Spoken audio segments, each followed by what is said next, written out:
Welcome back to the Sibling Group Chat. I'm Owen. And I'm Cassidy. Today we are back at it with the Odyssey review, episode 45, Karen. Yes. This will be a very somber episode. Get your tissues. Yep. This is the 50th episode of Adventures in Odyssey, which is a milestone in and of itself. And another milestone is that it aired on November 26, 1988, marking our first year of Adventures in Odyssey. The very first episode aired on November 21st, and last week's was the 19th. So we have hit the 1 year mark in this last week. So that is exciting. And you can definitely tell, like we've mentioned in the past, so far they're really keeping the show in real time because we've had thematic episodes and stuff like that. So, yeah. But this is another part of Album 3, Heroes, and in this episode, Donna Barkley tries to cope when her best friend Karen Crosby becomes ill with cancer, and our themes are dealing with death. Yeah. It's a very heavy episode. It is, but a few things of note in this episode. This is Donna and Mrs. Barkley's second episode. So. Is this already Mrs. Barkley's second voice, too? I was pretty sure. Yeah, it might be, yeah. Mrs. Barkley has at least 4 voices, I think. Yeah, I don't even know. Yeah. Also, that was funny that Mr. Barkley's voice, he's in the episode, but not as Mr. Barkley. No. just a random guy. Hi, Bob! Yeah. But yeah, I'd say they do a good job of leading into the episode, setting the tone. Yeah, because there's no music in the beginning. No, Chris's intro is very somber. She just reads Psalm 23. And tells kids to go get their parents. Yeah. This episode deals with death. Does she come right out and say it deals with death? Or just heavy topics? I think she says like hard topics or something. Yeah. Then it leads into the episode, and it's a voice. I don't know if they get a name, but it sounds like Oscar. I'm pretty sure. I think it's the voices of Jack and Oscar, but you never hear their names. Okay. I just said Oscar, I think, is talking to someone about somebody, and I don't know if he says her name immediately about she's having like leg problems. They thought it was cramps or something, and they took her to the doctor, and it was bone cancer. Yeah. And then Donna comes in, and he asks her how Karen is. That's when we get the name, I think. Yeah. And Donna comes in and says she's about to go to the hospital to see how she's doing. Her and Mr. Whitaker are going. And I don't think it's immediately, or maybe Chris even mentioned it, but Karen is Donna's best friend. Yeah. We learn. And Donna and Whit decide to walk to the hospital, so it's apparently not too far away from Whit's End. Yes. And Whit says it's a nice day. And Donna is bringing Karen books because she's sick of watching TV at the hospital. Yeah, what a good kid. Not some subtle messaging there at all. Read books, kids. Yes. But yeah, once they get there, Karen is in really good spirits. I think throughout this whole episode, one thing is maybe odd. I feel like Donna finds it odd is how upbeat and like positive Karen is throughout the whole episode. Yeah, she's in really good spirits the entire time. She's really at peace with what's going on with her. Donna is nervous to even see Karen because she tells Mr. Whitaker the kids at school told her people with cancer look bad. So she's nervous to see her, but Mr. Whitaker assures her, it'll be fine. And Karen is voiced by Sage Bolte, who's the voice of Robin. So we haven't had any Robin episodes yet. Nope, no Robin yet, but the Sage has voiced several characters so far. That's what I was thinking. Yeah. And let's see, I already mentioned that Karen is in good spirits. She introduces Donna and Whit to a friend that she had made at the hospital named Mrs. Murray. They're sharing a hospital room. Yes.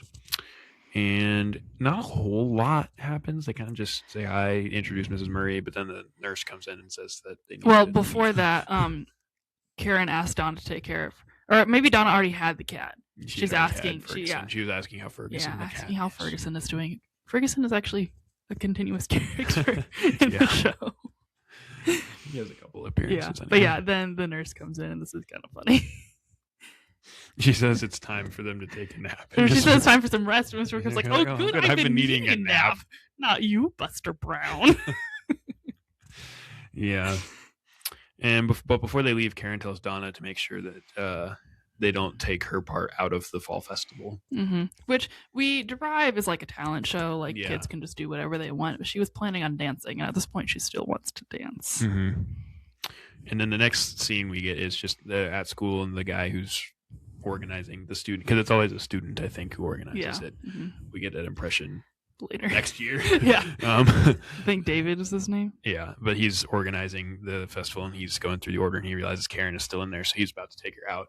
But then Donna comes and convinces them to leave her in. saying that even if she ends up like she can't dance, she can do something. Yeah. And it's at this point, as I was thinking about it, as I was listening, just a timing thing. I think this episode would have been better placed before Thank You God, because typically, so Thank You God was at Thanksgiving. I would think we're going to go straight into Christmas after that. I think this episode should have been before. So it's like in between Halloween and Thanksgiving, you have the fall festival. I think That would make sense. It feels weird to have a fall festival after Thanksgiving. Yeah. But that's just a small timing note, I suppose. Mm-hmm. I think I scrolled too far. Then after school, it kind of moves fast because I feel like I said an indefinite amount of time later because I don't know how this episode moves kind of fast, and I feel like partially is I get the impression that the events of this happen over multiple weeks almost. I would think so. So maybe that's the thing too, is maybe it started before Thanksgiving and ended after. It could be that too. But after school, the day of, I get the impression that day anyway.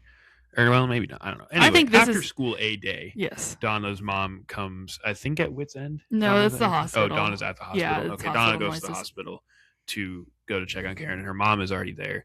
And she tells her that morning Karen had an operation because they had found that the cancer was worse than they thought, and they'd had to amputate Karen's leg to help prevent the spread of the cancer. Mm-hmm. Yep. And Donna's really devastated.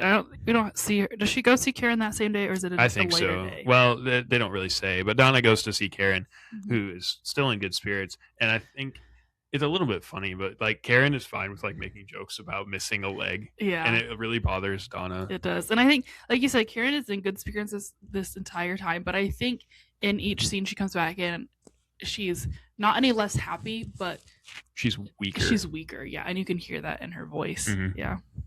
It's good voice acting. Yeah, it is very good, especially for a child. Yeah. Yeah. And I even noticed like Donna doesn't really seem to like how Karen is fine with joking or like talking about. Yeah, Donna doesn't even really want to talk about it at all. Yeah.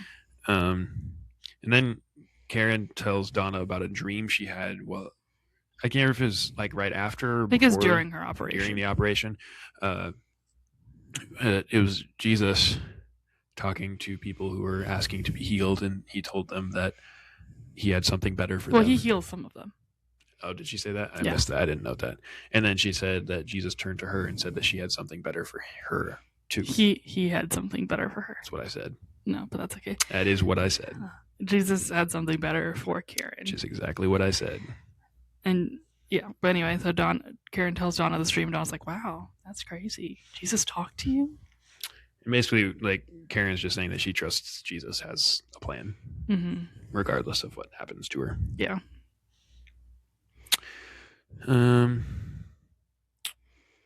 So we go to the fall festival next. Yeah, and at the fall festival, Karen is out of the hospital. She's on crutches because she's missing a leg, and she can't dance.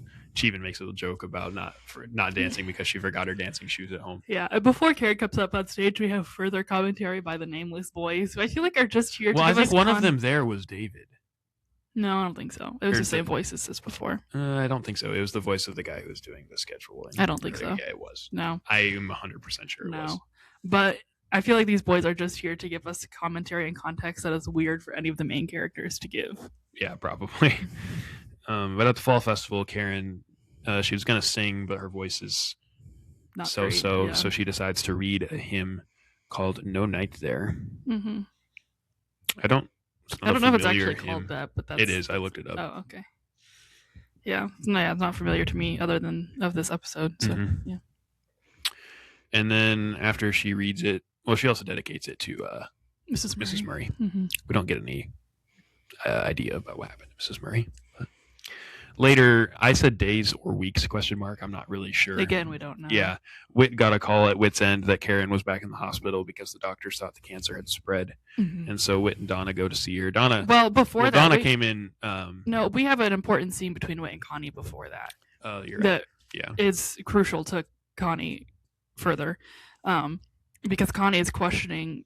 Well, because she's there when Whit gets the phone call, and Connie is questioning how a girl as alive as Karen could get cancer, and Whit flat out tells her, "He's like, I don't know, just something we don't know." But Whit says he can trust that God's in control.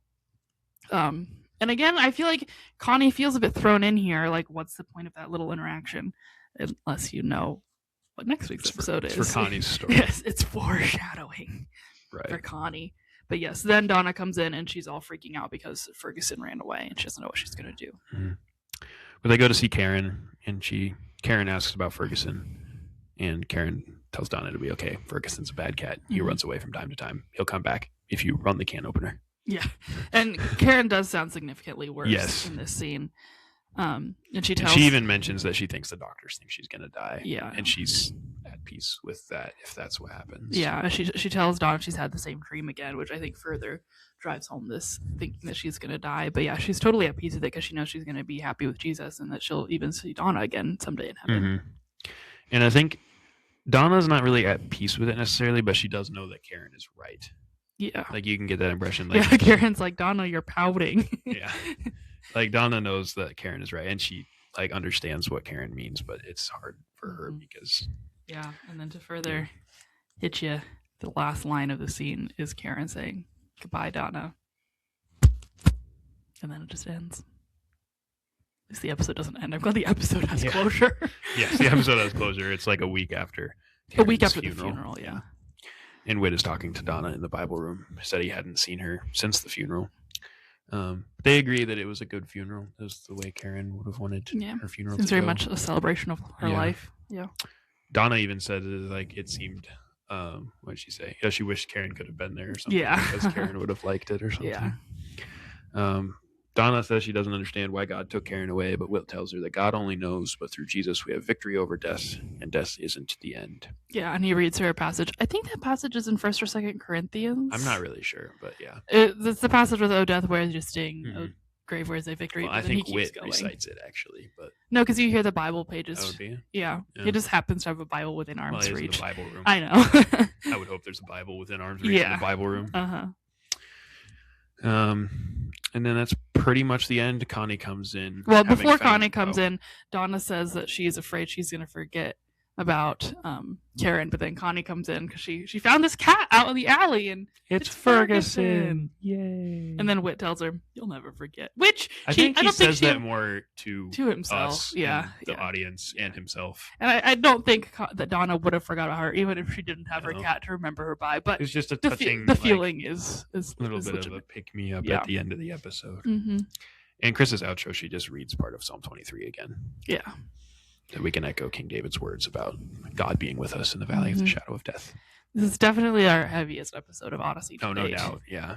It's the first, really sad episode. Yeah. I mean, I guess Recollections deals with death, but it's you're past the death. It's already. Years later. And it's not even Whit telling, it's Tom telling Connie the story. Yeah. So. It's a bit more impersonal. Not impersonal, but you're farther from the death. I don't know exactly what all episodes are in between here and now, but I can't think of another episode that's even close to this until we get to the next fall festival and they deal with this same topic again. Yeah. Yeah, I can't think of anything this heavy between now and then. Yeah. Yeah.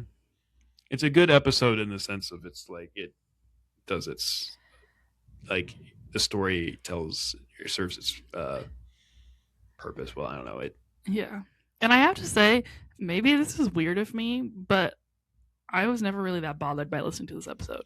See, I don't remember listening to this episode nearly as much as the second. That's true because we really like album 6. So is that album? I think. Well, maybe it's album 7. I don't know, whatever album it is, but yeah, I remember listening to that episode because a lot it's an era we like those episodes. But yeah, I don't remember ever feeling like, man, this episode's so sad I can't listen to it. I would just, if I was listening to the album, I'd listen to it. But yeah, it is a very heavy episode, but a well done episode dealing with death from a child's perspective. Well done, well handled.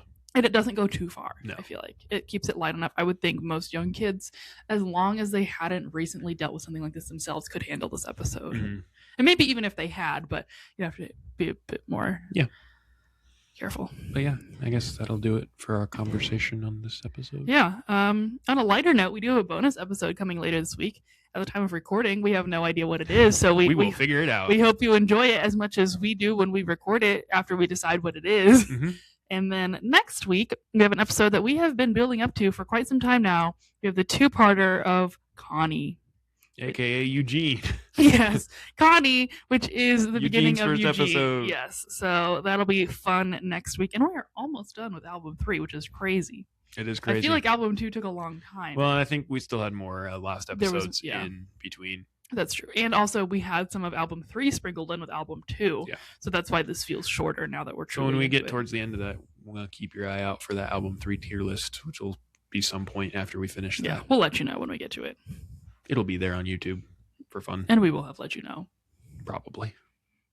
But anyway, we thank you for watching and or listening. Mm-hmm. We hope you enjoy our podcast as always. Subscribe wherever you get our podcast and follow us on Facebook and Instagram. We'll see you next time. Yep. Bye.